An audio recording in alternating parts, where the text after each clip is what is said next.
এক, দুই, তিন, চার, চারটে চেন বুনে নিলাম, 5।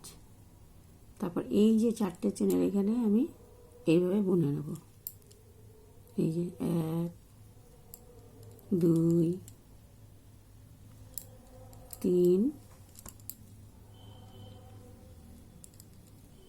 4।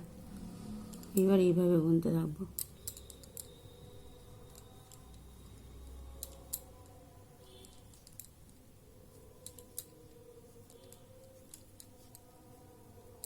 এবার আবার এটা উল্টো দিক করে বুনবো।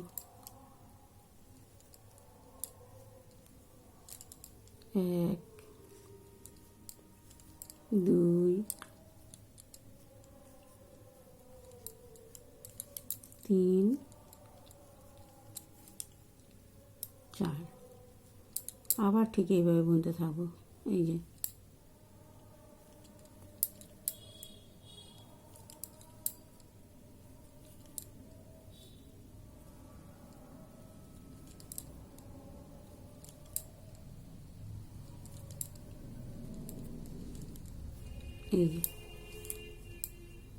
এই যে তৈরি হয়ে গেল আমার পাতা।